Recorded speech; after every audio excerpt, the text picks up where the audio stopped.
Ce que je crois. Je comprends bien que mes propos peuvent paraître surprenants, pourtant je ne vais pas dire le contraire de ce que je crois pour me conformer à la pensée unique. Yann Laflèche. Certains pensent qu'il est plus facile d'assumer ses opinions et ses choix de vie lorsque l'on adopte ceux de la majorité. On se sent alors soutenu et rassuré par l'approbation du plus grand nombre. La loi du groupe fait office de barrière de protection contre toute attaque personnelle ou critique. Cependant, si c'est par peur ou par manque de courage que l'on fait ses choix, peut-on réellement se convaincre que ce sont bien les nôtres et qu'ils sont justes ? N'est-il pas au final plus simple d'assumer d'être qui l'on est ? En réalité, il est bien plus compliqué de feindre d'être quelqu'un d'autre pour éviter de déplaire ou de faire face à la désapprobation, plutôt que d'être soi-même malgré l'incompréhension et les sarcasmes. Parce que la seule façon de trouver son véritable équilibre, c'est de s'accepter et de suivre son propre chemin, quel qu'il soit et quel qu'en soit le prix à payer. On ne peut être que la personne que l'on est si on veut sonner vrai.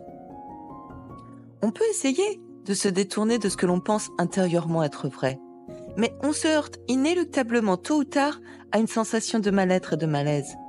Si on évolue dans un monde où l'on se sait imposteur et usurpateur, on finit par s'asphyxier.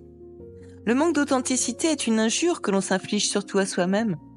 Il est inutile de s'obstiner à vouloir jouer un rôle qui n'est pas le nôtre. L'essentiel est toujours d'être en accord avec soi-même. Nous évoluons depuis un certain temps dans un monde où le paraître domine largement sur l'être. Mais pour que le verbe paraître nous fasse exister, il nous faut le regard des autres. Dès que l'on se retrouve seul avec son âme et sa conscience, le paraître disparaît. Il laisse place à un être qui a bien du mal à s'ancrer s'il n'existe pas par lui-même. Est-ce que l'on vit sa vie pour les autres ou pour soi-même ? Est-ce qu'on peut rester psychologiquement équilibré si toute notre estime de soi dépend du regard des autres ? Est-ce que l'on peut trouver un sens à sa vie quand celle-ci ne repose que sur l'apparence des choses ? Est-ce un choix de liberté que de s'aliéner à la dictature de la pensée unique ? Nous vivons dans un monde au devenir qui devient de plus en plus incertain. Notre mode de vie actuel y est fortement remis en cause par les défis de demain. Certains font comme si cette donnée n'avait aucune importance. Ils continuent de valoriser le paraître et l'avoir, qui en fait sont surtout des signes de décadence spirituelle. Personnellement, je pense que l'essentiel est ailleurs. Et ils peuvent bien se moquer de cette façon de penser, je ne me laisserai jamais convaincre par leurs arguments. Comme disait Nietzsche, « Deviens qui tu es, fais ce que toi seul peux faire ». Qui êtes-vous ?